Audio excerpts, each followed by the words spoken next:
جیسے ماہ رمضان المبارک کے اندر اللہ پاک کی عبادت کی ہے نا، نمازیں ادا کی ہیں، تلاوت قرآن کی ہے، ایسے ہی اپنی اس روٹین کو آگے کنٹینیو رکھیے گا، کیونکہ نماز صرف مہینہ رمضان کے مہینے میں فرض نہیں ہوتی، یہ ایک مسلمان کے اوپر ماہ رمضان کے علاوہ بقیہ پورا سال بھی فرض ہی رہتی ہے۔ آج ہم دیکھیں نا، عید کے ہمارے اتنے بڑے بڑے اجتماعات ہوتے ہیں، بہت اچھی باتیں ہونے چاہیے، ضروری ہیں، لیکن ظہر کی نماز پہ نمازیوں کی تعداد کتنی ہوتی ہے، عصر پہ نمازیوں کی تعداد کتنی ہوتی ہے، عید والے دن آپ دیکھ لیں، کیا عید والے دن نماز ہم سے معاف ہو جاتی ہے؟ بالکل ایسا نہیں ہے۔ جیسے دیگر دنوں میں فرض ہے، عید والے دن بھی ایسے ہی فرض ہے، بلکہ عید والے دن اس کی تاکید اور فضائل اور بڑھ جاتے ہیں۔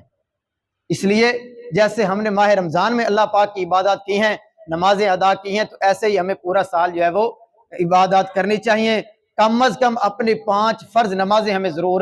ادا کرنی چاہیے، کیونکہ اب ہو سکتا ہے کہ اللہ پاک کی رحمت سے روٹین بن گئی ہوگی، تو اس کو اب توڑے نہیں،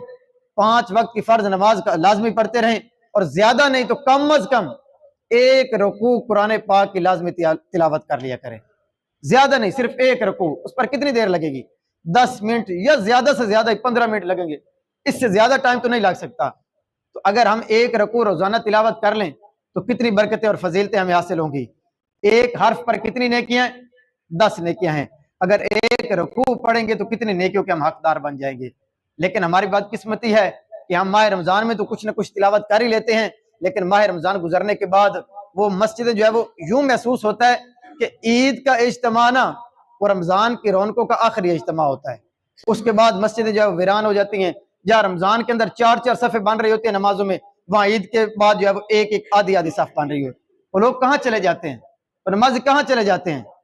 مجھے تو ایسا لگتا ہے کہ اعلان گم شدہ کے جو ہے وہ اشتہار لگوانے پڑ جاتے ہیں کہ یار وہ نمازی کہاں چلے گئے جو رمضان میں آ رہے تھے اچانک غائب ہو گئے ہیں، آخر یہی دنیا میں موجود تو ہے نا، تو پھر مسجد کی طرف کیوں نہیں قدم بڑھ رہے؟ اس لیے ان چیزوں کی طرف ہمیں لازمی توجہ کرنی چاہیے، اور یہ ایک فریضہ ہے، اس سے ہمارے لیے کوئی خلاصی نہیں ہے، ہمارے لیے چوائس نہیں ہے کہ ہم پڑھیں یا نہ پڑھیں، یہ تو رمضان میں بھی نماز فرض ہیں، بعد میں بھی فرض ہیں، ہم نے لازمی طور پر ادا کرنی ہی ہیں۔ اللہ تبارک و تعالی ہمیں عمل کرنے کی توفیق عطا فرمائے۔